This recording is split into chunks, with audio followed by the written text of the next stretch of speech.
Euh, alors déjà, je dirais que les intermittents se déclarent très peu en interruption de travail. Voilà. Nous, bien évidemment, on est prêt à considérer toutes les possibilités. Ce qu'il faut, c'est qu'effectivement, nous sommes prêts à payer plus l'assurance. Bon, évidemment, dans certaines limites et en fonction des budgets, etc. Mais il faut que cette assurance soit applicable.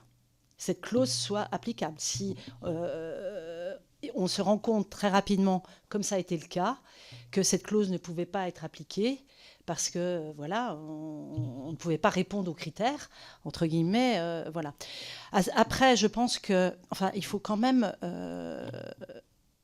se rendre compte que pour un producteur, ce qui se passe, et vous avez reçu les productrices qui ont de respect, du label respect, c'est un traumatisme énorme de se retrouver avec une affaire d'agression sexuelle sur un... C'est un traumatisme pour l'équipe, c'est un traumatisme pour évidemment la victime, mais c'est aussi un traumatisme, entre guillemets, pour le producteur ou la productrice qui est employeur, qui a la garantie de bonne fin et qui doit, dans un temps très raccourci, c'est ce qu'a vécu Caroline Beaumarchand, qui est venue, que vous avez auditionné, un temps très court, avoir les bons réflexes, les bons outils et comment dire, faire correctement les choses. Il y a même un élément dont parce qu'elle fait partie de notre syndicat et on a beaucoup échangé sur sa problématique, où tout d'un coup, en pensant bien faire, elle se mettait en infraction par rapport au code du travail.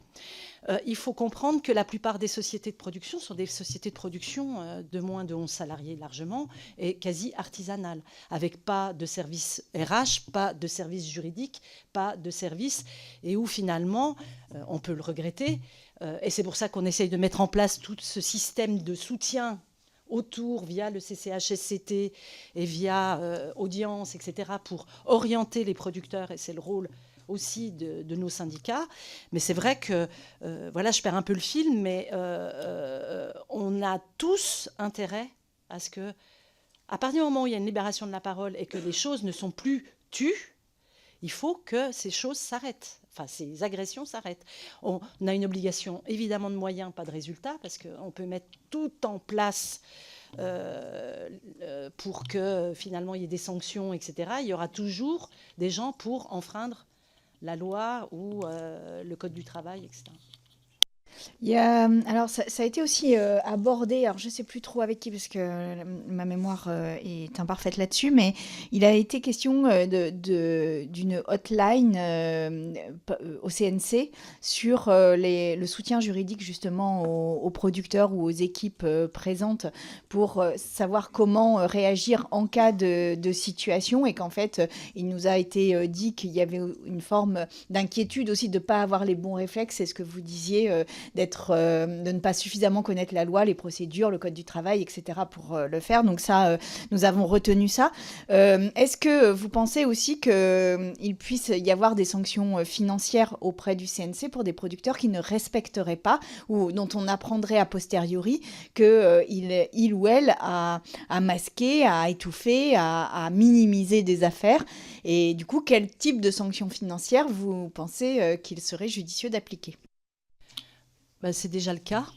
On a déjà eu un cas d'un film dont l'employeur n'avait pas respecté les règles et qui a été donc sanctionné par une perte des subventions. Allez-y, Madame Alors, cette Lépine. fois-ci, c'est moi. Je voulais revenir très rapidement sur la clause assurantielle pour dire qu'aujourd'hui, c'est une clause qui est gratuite. Oui. Donc, on peut comprendre Oui. aussi que du point de vue des assureurs, il y a des limites à sa mise en œuvre. Demain, si elle devient obligatoire pour tous, il y aura un effet de mutualisation et donc de réduction des coûts. C'est ce que nous attendons. Ça, c'est sur le point de l'assurance.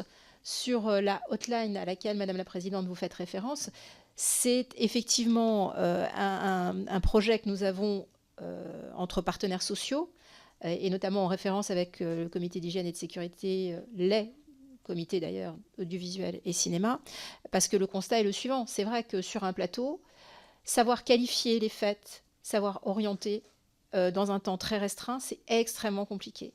Donc cette hotline, c'est comme ça que nous l'avons nous l'avons appelé pour l'instant entre nous, nous y réfléchissons parce qu'on comprend bien que c'est un vrai besoin pour la profession. Donc, à suivre, et en tout cas, nous y travaillons de façon suivie. Est-ce qu'il y a des questions parmi les députés? Parce que je n'ai pas vu de bras se lever. Est-ce que vous aviez des questions? Non? Merci. Il me semble qu'on a oublié de répondre à une de vos questions sur la procédure de traitement. Voilà. Donc sur la procédure de traitement, plusieurs aspects. Est-ce que vous définissez une procédure de traitement? Bien évidemment, le traitement, il est obligatoire. On rappelle dans le kit où on définit une procédure de traitement qu'on préconise, mais on ne peut pas obliger l'employeur à la suivre. Si on la fait, c'est qu'on estime qu'elle est pertinente. Dans la convention collective, on se réfère aussi, dans les derniers avenants, à la procédure de traitement du kit. Et les travaux qui sont en cours vont aboutir dans les toutes prochaines semaines, donc vous voyez qu'on est vraiment sur un work in progress, à la production d'une forme de logigramme hyper simple, en fait, qui va guider, en fait, les employeurs qui sont peut-être les moins outillés sur comment je traite. En fait, le signalement m'arrive, dans le meilleur des cas, soit directement par la victime, soit par un référent, soit par un témoin. Voilà, je recueille un signalement, moi, employeur, qu'est-ce que j'en fais? Donc, premièrement, je traite ce signalement, parce que ce signalement ne correspond pas forcément à une situation de VSS qui justifie une enquête. Donc, premier aspect, mise en sécurité de l'équipe, ça aussi c'est fondamental et c'est une obligation du Code du travail dès lors qu'on considère qu'effectivement ce signalement est susceptible de faire l'objet d'une procédure de traitement de type violence sexuelle. Ensuite, on a toute la procédure de traitement avec la manière dont on organise en fait l'enquête, donc la constitution effectivement, alors analyse du signalement, je vous en ai déjà parlé. Ensuite, la gestion du signalement. Donc, dans l'analyse du signalement, on met en place la commission d'enquête. Donc, l'enquête, on constitue la commission d'enquête. On fait une réunion préparatoire en fait à l'enquête pour identifier les personnes à entendre. Ensuite, on déroule l'enquête, l'étude des faits, etc., les entretiens, les personnes invitées.